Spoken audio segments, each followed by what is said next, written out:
Most families hear Australia and immediately think, that's too far, too expensive, too complicated with kids. I've flown into Sydney more times than I can count, and I'm here to tell you, everything you think you know about this trip is wrong. Sydney is one of the most family-friendly cities on this entire planet. And in this video, I'm going to show you exactly how a pilot dad navigates it, the spots worth your family's time, the ones that'll blow your kids' minds, and the one thing most travel videos about Sydney never actually tell you. Let's go. I'm Ash, airline pilot dad and your crew for smarter international family travel. Here's something I don't think I've shared on this channel yet. The first time I ever stood on Sydney Harbour, Jaylene was pregnant with Grayson. We were there for our baby moon. And I remember standing at that railing, looking out at the Opera House and the bridge thinking, I have to bring my kid or kids back here one day. Well, Ruben is 2 now, Grayson is 7, and this video is me doing the homework, so that when we finally land in Sydney as a family, we don't miss a single thing.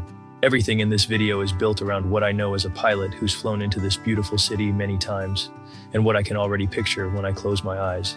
And imagine Grayson and Ruben here for the first time.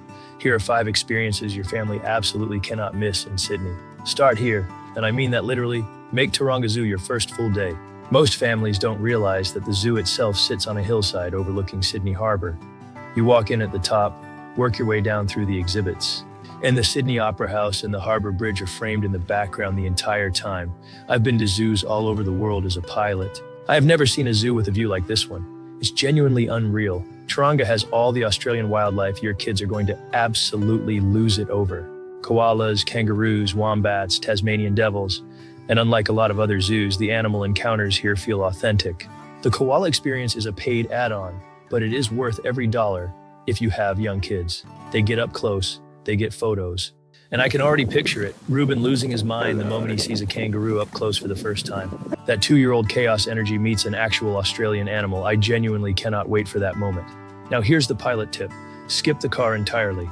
Take the ferry from Circular Quay directly to the zoo wharf. That ferry ride across Sydney Harbour is part of the experience. The kids are already excited before they've even seen a single animal. It takes about 12 minutes from the quay.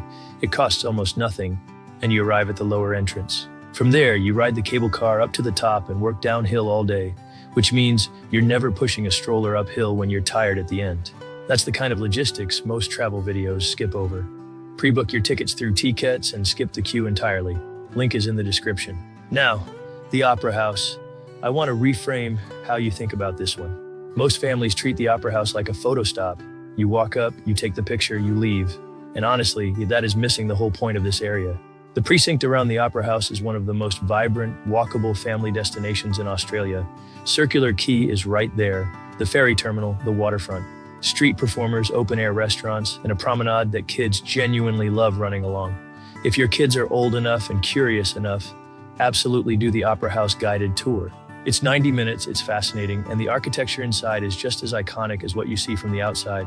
Pilot tip, book the morning tour, first session of the day. Smaller crowds, better light, cooler temperatures in summer, then walk 5 minutes up the hill behind the Opera House and you're in the rocks. Authentic, beautiful, and you feel like you're walking through actual history, not a tourist, sanitized version of it. This is where I always encourage my crew to eat when we have a Sydney layover. Authentic, beautiful, and you feel like you're walking through actual history, not a tourist sanitized version of it. For the kids, the Rocks Discovery Museum is free to enter and genuinely interesting for families. Don't overlook it just because it's free. Let me be real with you. Bondi Beach is iconic for a reason. The sand is white. The water is that specific shade of blue that makes you question whether you're looking at a screensaver. And the energy of that beach is unlike anything in North America. It's worth your family's time. But here's what most families miss: the Bondi to Coogee Coastal Walk. This is a 6-kilometer walking track that runs along the cliff tops south of Bondi, through 4 beaches, Tamarama, Bronte, Clovelly, and finishing at Coogee. You do it at whatever pace works for your family. Stop for lunch at Bronte. Let the kids run in the rock pools at Clovelly. There's no ticket, no booking. It's completely free, and it is genuinely one of the most beautiful coastal walks anywhere in the world. As a pilot, I'm always scanning for the view most people walk right past. On this walk, stop at the cliff-top lookout between Bondi and Tamarama. That view of the Pacific looking south is something you carry with you. One practical note: the path has some uneven steps and rocky sections. For a stroller, early sections from Bondi are manageable. Once you get past Tamarama, it gets more rugged. If you have a toddler, baby wearing, or a carrier, works better for the full route. You can always turn around at Bronte if the kids are done. Start at Bondi early, like 8 a.m. early. By 10 a.m. that beach is packed. Early morning light is better for photos anyway. And if you can get the kids in the water, the surf here is real ocean surf. Kids over 7 or 8 who can swim will love it. Young ones, stay in the ocean pool at the south end of Bondi Beach. Sheltered, safe, perfect. This one requires a day trip commitment, about 90 minutes west of Sydney by train. And I'm telling you right now, do not skip it. The Blue Mountains are a UNESCO World Heritage Wilderness Area, and the main viewpoint, Echo Point in Katoomba, is where you see the Three Sisters. These are 3 sandstone rock formations that rise up out of the valley floor, and honestly, I can already see it in my head. Grayson standing at that railing at Echo Point, looking out over that valley, going quiet for a second the way kids do when something is too big for words. He's a 7-year-old hockey kid. He doesn't go quiet often. The Blue Mountains will do it. Now here's the pilot brief on this one. The view from Echo Point is free. It costs nothing. You park or walk from the Katoomba town center and you're at the lookout in minutes. But if your kids have the legs for it, take the giant stairway down into the valley. It's steep. It's around 900 steps. And it is absolutely worth it for kids old enough to handle it. For families with toddlers, stay at the top and take the Skyway gondola ride across the valley. It goes right over the bush canopy. Kids absolutely love it. One thing most families don't budget for on this day trip, Scenic World. It's the commercial experience hub right at Echo Point, and it includes the gondola, the railway, and the walkway. Buy the all-access pass. For families, it's a full half-day of activity right there in one spot. Pre-book online before you go. Take the train from Central Station in Sydney City. It's cheaper than driving, you don't have to park. And the kids can watch the city turn into bushland right out the window. That transition alone is pretty special. Before you head out, grab an Airalo eSIM. Link is in the description. I saved this one for last because most Sydney travel videos completely overlook it, and it might be the single most fun hour your family has in this city. Luna Park sits right on the Harbour foreshore at Milson's Point, directly underneath the Harbour Bridge. The entrance is a giant face, and I mean a giant face, that you walk through to get in. It's been there since 1935, it's iconic, it's completely ridiculous, and your kids are going to absolutely love it. Here's the part that most families don't know.